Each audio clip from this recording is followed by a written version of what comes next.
భోగాపురం అంతర్జాతీయ విమానాశ్రయం పూర్తయితే విజయనగరం జిల్లాలో సమగ్ర అభివృద్ధి జరుగుతుందని మంత్రి కొండపల్లి శ్రీనివాస్ అన్నారు. జిల్లా ప్రజలకు నిరంతర విద్యుత్ అందించాలనే సంకల్పంతో పట్టణ సమీపంలోని వేణుగోపాలపురం వద్ద నూతన విద్యుత్ సబ్స్టేషన్ నిర్మాణ పనులకు ఎమ్మెల్యే విజయలక్ష్మితో కలిసి మంత్రి శంకుస్థాపన చేశారు. భోగాపురం విమానాశ్రయం అందుబాటులోకి వస్తే జిల్లాకు అనుబంధ పరిశ్రమలు వచ్చే అవకాశం ఉందని, వ్యవసాయ ఉత్పత్తులు కూడా ఎగుమతి చేసుకునే అవకాశం రైతులకు కలుగుతుందని మంత్రి కొండపల్లి అన్నారు. గత ప్రభుత్వం విమానాశ్రయ నిర్మాణంలో నిర్లక్ష్యం వహించారని మంత్రి ఆరోపించారు.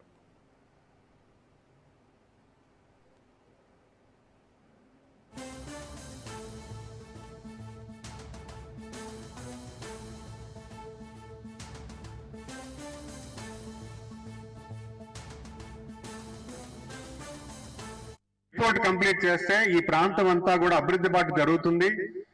పెద్ద పెద్ద కంపెనీలు ఇక్కడికి వస్తాయి, టూరిజం ప్రాజెక్టులు ఇక్కడికి వస్తాయి, వ్యవసాయ ఉత్పత్తిని కూడా దేశ విదేశాలకు కూడా తరలించడానికి కూడా ఒక కార్గో సిస్టమ్ వస్తుంది అని వేగవంతం చేయడానికి పూర్తి స్థాయిలో దిశగా ఈరోజు వేగవంతంగా ఎయిర్పోర్ట్ నిర్మాణం జరిగింది. రేపు జూన్ జూలైలో దాన్ని ఓపెనింగ్ కూడా చేయబోతున్నారు గౌరవ ప్రధానమంత్రి గారు. మరి ముఖ్యంగా మనం మాట్లాడుకోవాలనుకుంటే విజయనగరం జిల్లాలోనే సుమారు 4 సబ్స్టేషన్స్ ఇవ్వడం జరిగింది. ఒకటి భోగాపురం, వేణుగోపాలపురం, విజయనగరంలో దత్తిరాజర్లో మంగిలాపల్లి, అలాగే బొండపల్లిలో దేవుపల్లి. ఇవే కాకుండా రాష్ట్రం అంతా కూడా 5,500 కోట్లు పెట్టి సబ్స్టేషన్ నిర్మాణం కూడా ఈరోజు గౌరవ ముఖ్యమంత్రి గారు కార్యాచరణ చేశారు.